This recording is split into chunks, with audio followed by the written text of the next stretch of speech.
Hello, and welcome to Family Folktales from the Nashville Public Library. I'm Susan Poulter, a librarian at the main library. Today's story is The House in the Wood, a German tale found in Andrew Lang's Pink Fairy Book. A poor woodcutter lived with his wife and 3 daughters in a little hut on the borders of a great forest.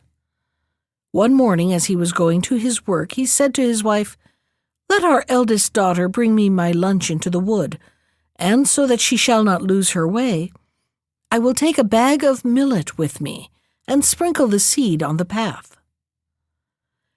When the sun had risen high over the forest, the girl set out with a basin of soup. But the field and wood sparrows, the larks and finches, blackbirds and greenfinches had picked up the millet long ago, and the girl could not find her way. She went on and on till the sun set and night came on.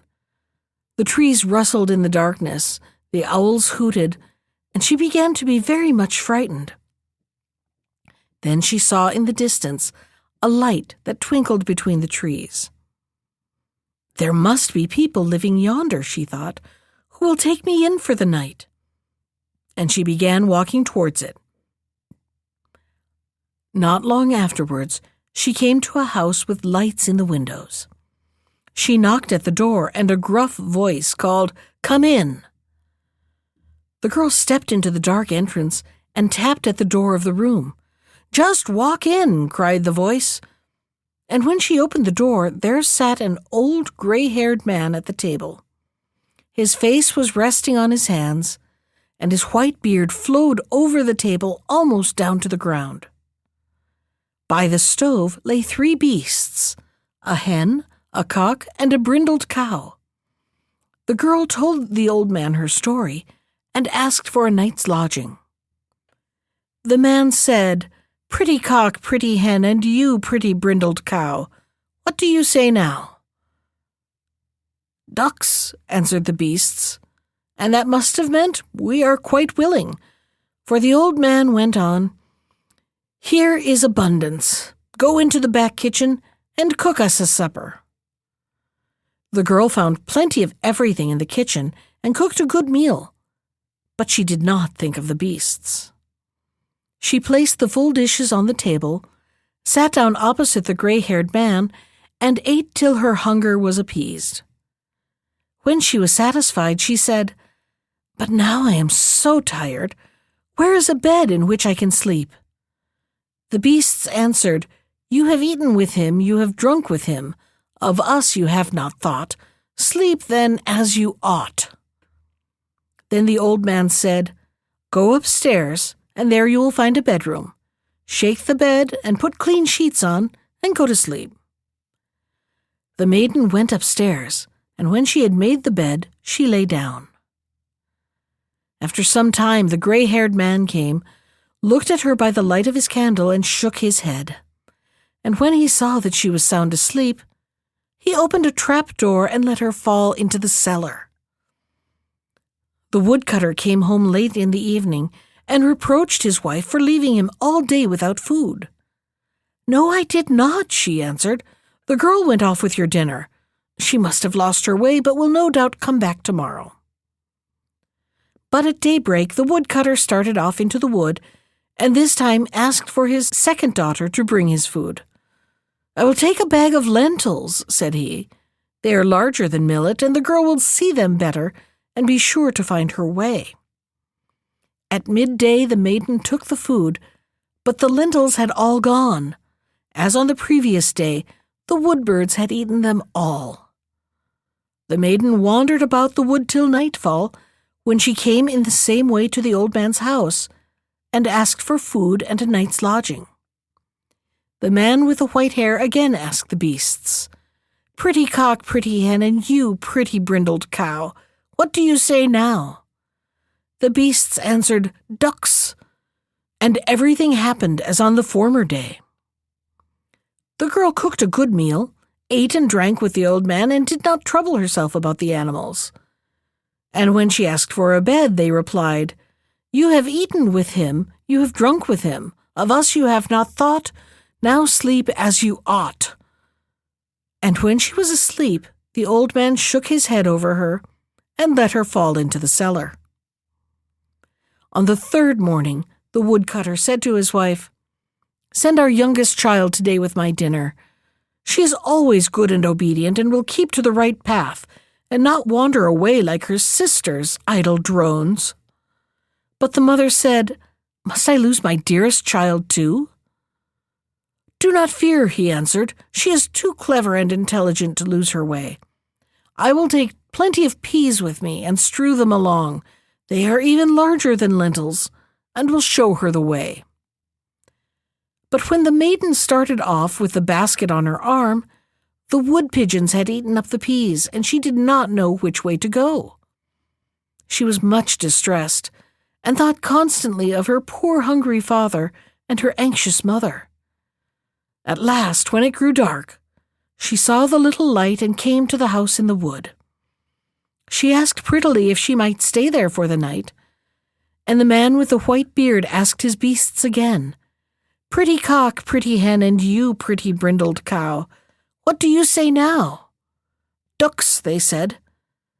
Then the maiden stepped up to the stove where the animals were lying, and stroked the cock and the hen, and scratched the brindled cow between its horns. And when at the bidding of the old man she had prepared a good supper, and the dishes were standing on the table, she said, "Shall I have plenty while the good beasts have nothing? There is food to spare outside. I will attend to them first."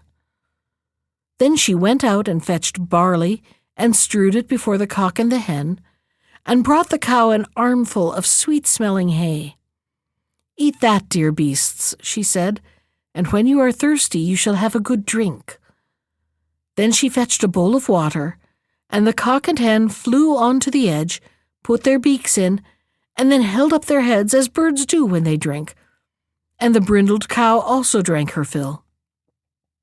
When the beasts were satisfied, the maiden sat down beside the old man at the table and ate what was left for her.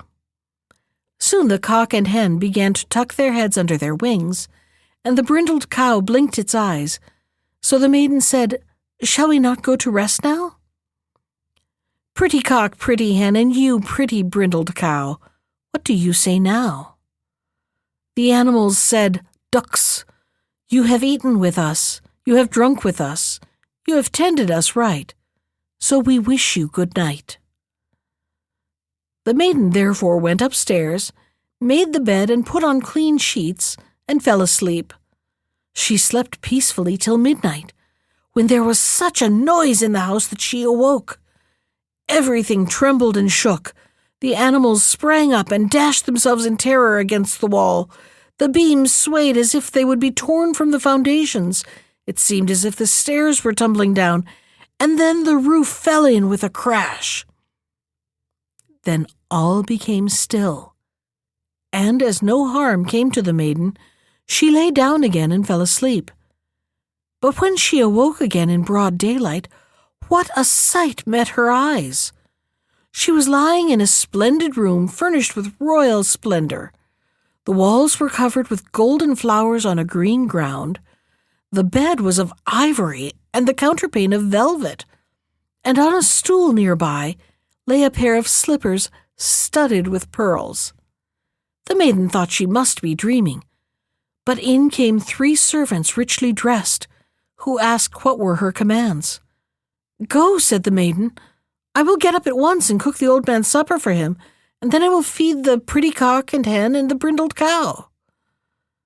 But the door opened, and in came a handsome young man who said, "I am a king's son, and was condemned by a wicked witch to live as an old man in this wood, with no company but that of my 3 servants, who were transformed into a cock, a hen, and a brindled cow.